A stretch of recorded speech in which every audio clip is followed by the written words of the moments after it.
Tor, kumusta ang bakasyon dito sa La Union? Okay naman ang bakasyon dito. Masarap.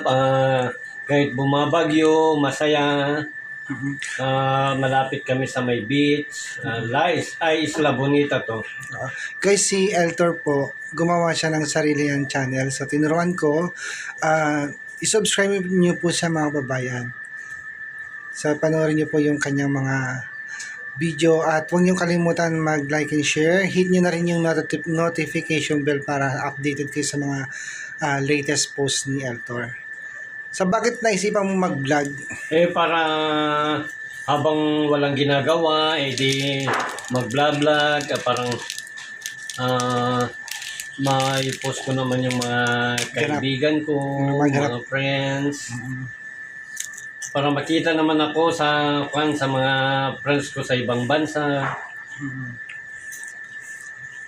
Kumusta pala ginagawa mo ngayon? Pinagkakabala mo sa Abra? Ang pinagkakabalaan sa Abra kung minsan nagtatanim ng palay. Oh, Sagsagan ng ngayon habang may tubig sa bukid. Bukid, very busy ngayon ang pag-raap. Pag-raap, that means pagtanim ng palay habang may ulan, may tubig sa bukid. Ayun, very busy kaming mga farmers.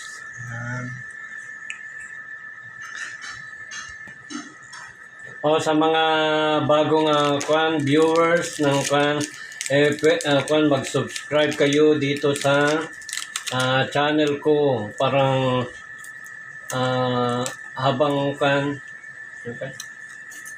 sana manood kayo. I-click nyo lang po sa notification bell. So, thank you guys. Thank you, maraming salamat po. Mag-subscribe kayo dito sa aking channel. Maraming salamat po.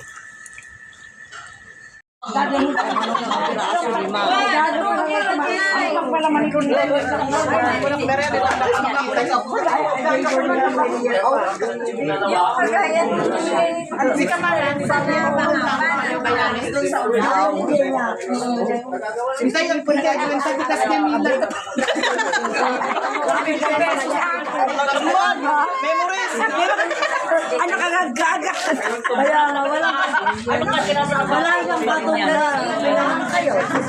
Si Tita PB Love dumalaw dito sa bahay. Talaga na purpose lang. Picture lang natin. Hindi naman tayo marunong. Hindi naman kailangan marunong. Idan mo lang mo. Kaya si Oso na yun niya. Putlos ko na. Hindi ko talaga sapatos eh. Maluwag hindi. Si Tita PB Love ay dumalaw dito sa bahay.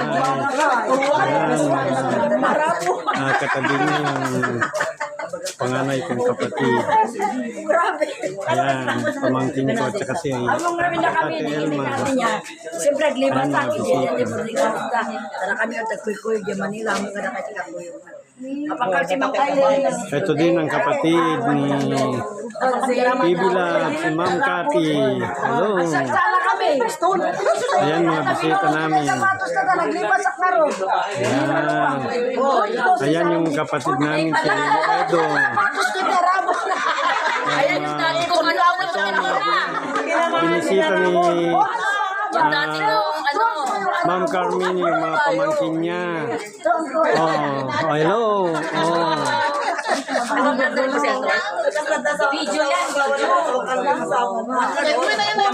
Nagpata kami ng single. Nagpata kami